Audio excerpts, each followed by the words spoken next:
Esiet sveicināti, mīļie brāļi un māsas Kristū. Es esmu mācītājs Aleksandrs Bitt, luterāņu mācītājs, kalpoju Rīgas biķeru un arī Svētā evaņģēliskā Lūkas Krievu draudzē jau 35 gadus.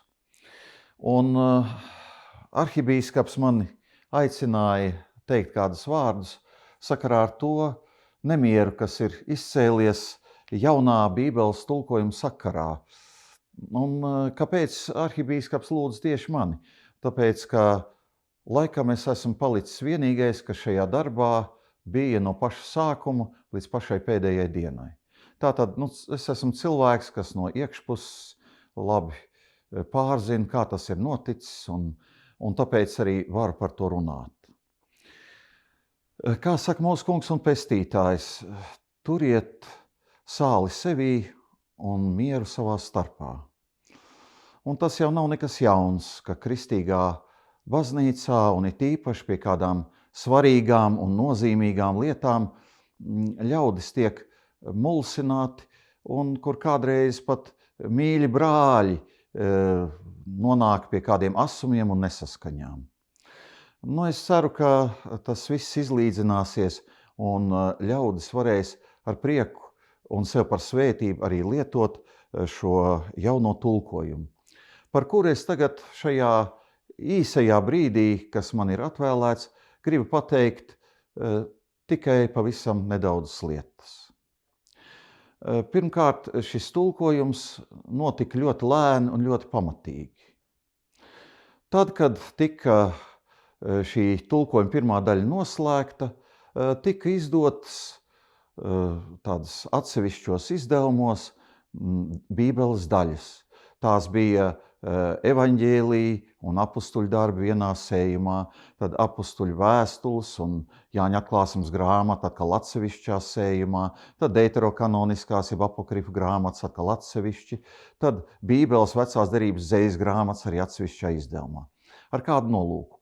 Lai ļaudis, kas to lasa, sūtītu savus labojumus un ieteikumus, un tādus mēs arī kā tekstu tulkošanas un redakcijas komisija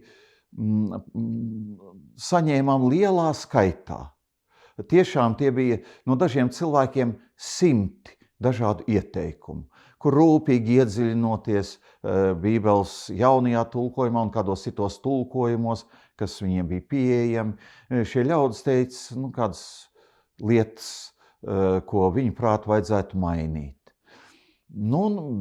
Komisija, kur šajos gados, es domāju, tur ir piedalījušies kā 30 līdz 40 cilvēki, vienmēr strādāja ārkārtīgi koleģiāli, katru no šiem ieteikumiem apskatīdam, izvērtēdam, kādreiz bija asas diskusijas par kādiem atsevišķiem jautājumiem, bet šīs diskusijas turpinājās tik ilgi, kamēr vairums no komisijas locekļiem tomēr bija gatavi, absolūtais vairums par kaut ko vienoties. Tā kā šis darbs notika ļoti koleģiāli un tādā ļoti nopietnā un labā attieksmē pret tekstu. Tātad neviens šajā Bībelē tāds lēmums, kas saistīts ar to, ko un kā mēs darām, nebija kāda atsevišķa cilvēku vai dažu cilvēku pieņemts lēmums. Tas tomēr bija visā šajā komisijā daudzu gadu laikā, es domāju, apmēram 10 reižu pārlasot atkal šo tekstu un arī tad izdodot 12. gadā jauno tulkojumu un atkal atgriežoties vēl vairākas reizes pārlasot gan veco, gan jauno derību, atkal apkopojot tos ieteikumus, kas tika sūtīti. Mēs esam ļoti nopietni pie šī darba pēc vislabākās sirdsapziņas strādājuši. Un rezultātā ir iznācis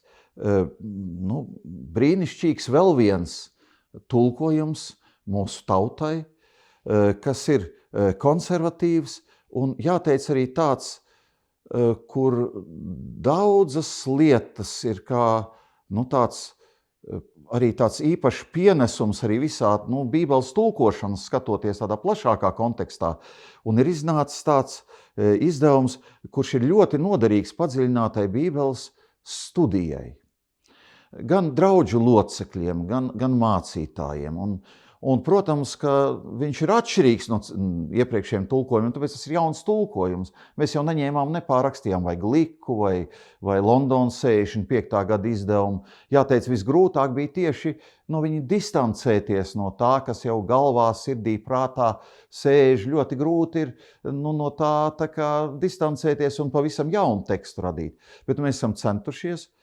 Un jāteic, tas ir mana mūža lielākā privilēģija un gods, ka es esmu varējis teju 30 gadus būt klāt pie šī svētīgā darba.